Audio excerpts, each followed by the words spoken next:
beloved Boss Mike Cervera.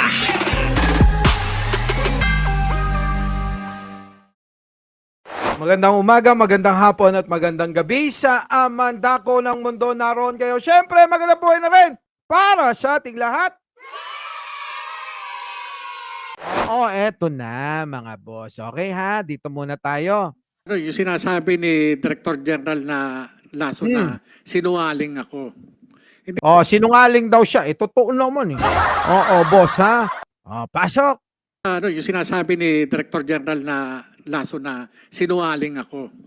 Hindi na ako nagtataka dahil pati si Pangulong Duterte na sinasabi na nakakita, nakabasa ng report na yan na binabanggit niya doon sa isang rally doon sa Tagum City na sinasabi niya yung report na si Maricel Soriano at saka yung si Presidente Marcos. Nakita niya, nabasa niya during nung kanyang presidency. Ibig sabihin, kung yung presidente kinukumpirma niya na meron siyang nabasang report, may nakita siyang report, ibig sabihin, nahi-brief siya, nagkaroon siya ng intelligence brief patungkol dun sa report na yun. 2016 to 2022 si Pangulong Duterte. Paano nangyari na i-deny ng nila General Lasso na hindi nag-exist yung dokumento na yun? Eh samantalang sinasabi ni Pangulong Duterte, dating Pangulong Duterte, na meron siyang nakita, ipinakita sa kanya. Nakita niyo mga kababayan, itong si pansin niyo naman kung papanoorin niyo yung buong video, yung kanilang talakayan, mas pag-aari ni Kalbo. Sino bang Kalbo, Boss Mike? Itong kalbong nakaputi. Oo. Parang binigay na sa kanya yung yung mic. Mukhang wala nang pag-asa na yung iba. Kung hindi pa tatanungin ni Bato, abay, hindi makakapagsalita. Parang, totoo ba yun? Etong kalbo, salita ng salita ito, kahit na ini-interrupt niya yung mga tinatanong ni Bato, hinahayaan itong kalbo na ito na magsalita kahit walang excuse. Bakit ganon? Diba? Ewan ko kung napansin nyo o hindi Ako pinansin ko talaga. 'Di ba? Alam mong kakampi mo yung hurado, kaya tira ka lang ng tira. 'Di ba? Pasok. Ang isa pa doon sa yung sinasabi ni Director General na Lasso na sinungaling ako. Oh. Hindi na ako nagtataka dahil pati si Pangulong Duterte na sinasabi na nakakita, nakabasa ng report na yan na binabanggit niya doon sa isang rally doon sa Tagum City na sinasabi niya yung report na si Maricel Soriano at saka yung si Presidente Marcos. Nakita niya, nabasa niya during nung kanyang presidency. Ibig sabihin, kung yung presidente kinukumpirma niya na meron siyang nabasang report, may nakita siyang report, ibig sabihin, nahi-brief siya, nagkaroon siya ng intelligence brief patungkol dun sa report na yun. 2016 to 2022 si Pangulong Duterte. Eto na mga kababayan. Ginamit niya, pansin nyo, ginamit niya yung salita ni Duterte. Yung binigkas nung merong rally diyan sa Davao. Mga kababayan, meron pa bang kredibilidad yung sinasabi niya? At bakit niya ginagamit yung salita nung matanda? Kung hindi ba naman ito kakampi talaga nila? Kung hindi ba talaga ito, sabi ni Pastor Hipo scripted talaga? Diba? Ngayon, eto yon mga kababayan. Hindi ba't sinabi rin ni Pangulong Duterte, ni Pangulong Digong Nilan, hindi ba't sinabi niya rin na nagdodroga ang Pangulo? At sinabi niya rin na yung mga video na yan? At sinabi niya na hindi daw totoo yan? Biglang kabig na, hindi totoo yan. Walang ganyan. Hindi ko sinabing adik ang presidente. Diba? Eto yon. Eto yon ha. Pakinggan ninyo mga kababayan. Balikan lang natin yung mga sinabi ni Digong. In social media, is masyadong sikat ngayon yung sinabi niya. May video daw siya na si BBM ang ano ng pulburon, yung isyong pulburon. And ang nagbibigay daw si Justice Secretary at ang bumibili ay si First Lady. Oh. Pero this becomes an issue ngayon. At kanina nagtanong si Harry Roque, narinig ko, what if ito ay totoong may video? What would happen to the country kung mapatunayan? Even yun, narinig din kita before, may sinabi ka regarding a leader na nagko-cocaine. I just don't know who it is. But right now, may lumalabas po na ganyan. Wala yan. Mm. Yeah, video. Well, I can say that every...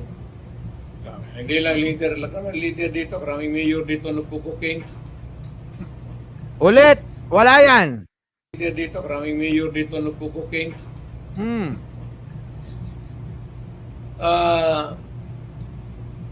There's no such thing.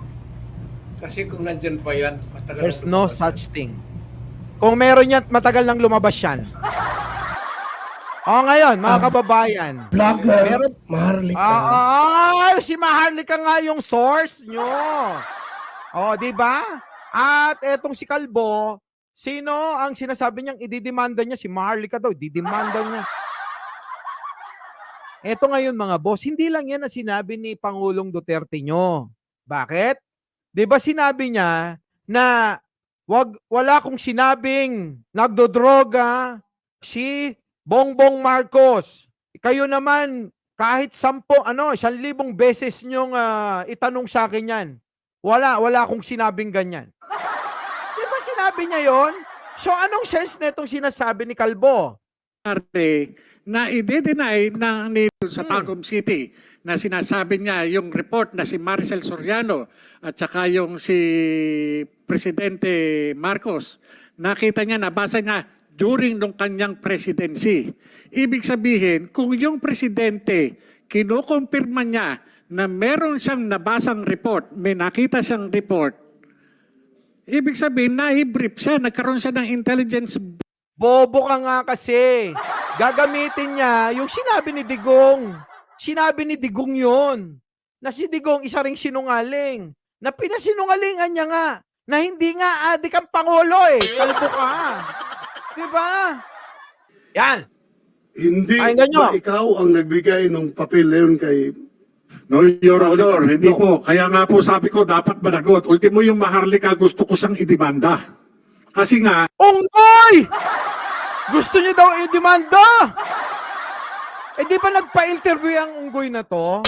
kasi nga, ngayon, pati ako nadadamay dito sa lintik na dokumento na yan. Nandyan sa opisina, nananahimik ko ako sa mahigit 10 taon. Nilabas nila yan. Ngayon, bakit ako sumulat? Teka muna, wala. Eto na ha, mga kababayan. Sabi niya, didemanda niya daw si Maharlika. Pakinggan niyo to. Ito po ay walang control number. Ang sabi nila, gawa-gawa ni Maharlika yan, walang Ayan yung papel na pinapalabas nila. Pakinggan niyo maigi to. Unggoy eh. control number. And bakit po walang control number ito? Yan po, kaya wala po control number kasi nga hindi panayagan, hindi natuloy. Kasi kung natuloy yan, Bakit ka nagpa-interview dyan? Bakit ka nagpa-interview? At pinapakita yung sinasabi mong papel. Diba? Bakit ka nagpa-interview? Kung galit ka pala na pinapakita ni Maharlika yung papel. Didemanda daw niya. Nakalimutan niya yata, chingle ako, na nagpa-interview siya kay Maharlika. At pinapakita yung papel. Kalbo!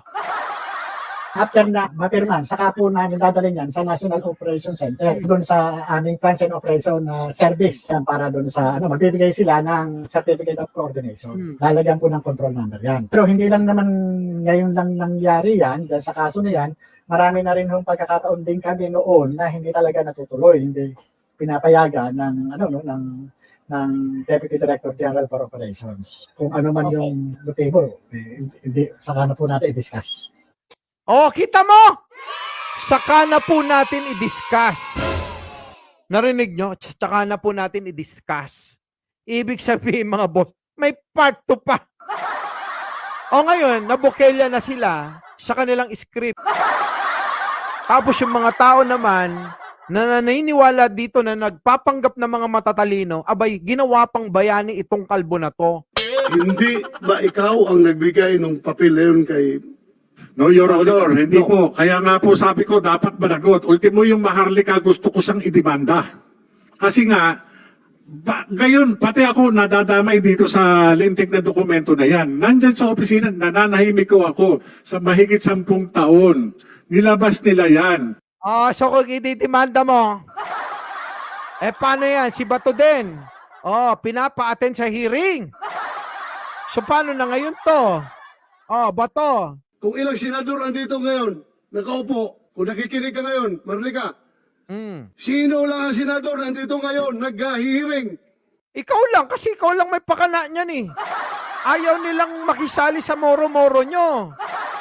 Kaya ikaw lang ang matitira dyan. Diba? Kung si Bato naman eh. Halatang halata ka naman. Halatang halata yung ano mo, nagpa-interview kang araw sa SMNA, hindi ko pa napapanood eh. Na pinapatotohanan mo na totoo yung dokumento eh.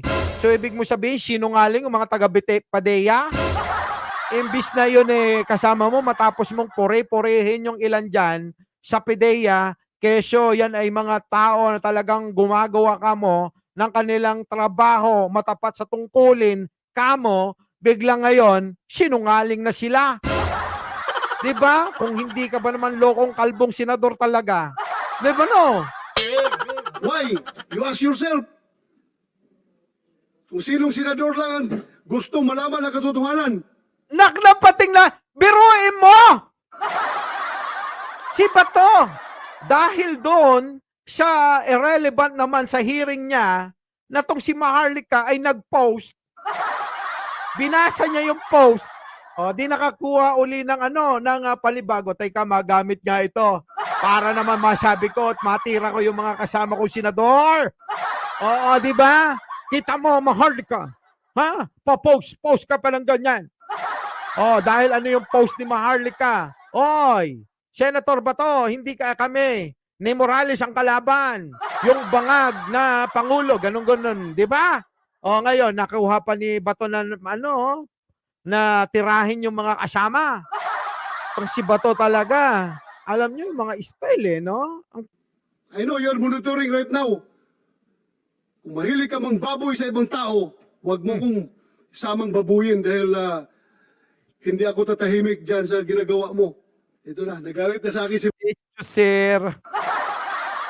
Eto na daw. Eto na. Marlica. Hmm. Senator Ronald. Dali, ulit. Dahil hindi ako tatahimik dyan sa ginagawa mo. Ito na, nagalit na sa akin si Marlica. Senator Ronald Bato de la Rosa. Si Marcos Bangag ang subject. Hindi ako at si Morales. My God, magtatanong na ba ako na nabayaran ka ni Lisa? Ngayon, pati ako, tinitira na ni Marlica. Marlica, punta ka dito. Ito yun mga kababayan. Gaano ba ka-importante si Maharlika sa hearing na yan? Diba? Sa Senate hearing, binigyan ng pagkakataon, binigyan ng oras, yung post ni Maharlika. Kung hindi ito nag-usap-usap sa estilo nila kung paano nila aatakihin si Pangulong Bongbong Marcos. Galing, di ba? Ang galing ko. Tapos, ito namang siyempre, mga DDS na mga tatanga-tanga rin. Kunyari, naggagalit-galitan din kay Bato. Di ba? Sino ba si Maharlika? Senate hearing yan, Bato. Kaya tuloy, yung mga tao nagagalit sa imo kasi ikaw, kalbo. Ay, sorry. Ikaw, halatang-halatang kalbo. Ay, hindi. Ikaw ay halatang-halatang bias. Puro kalbo yung nasasabi mo.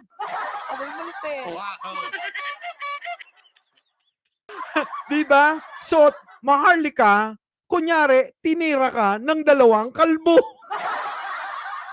Magandang umaga, magandang hapon, at magandang gabi sa amandako ng mundo. Naroon kayo. Siyempre, magandang buhay na rin para sa ating lahat.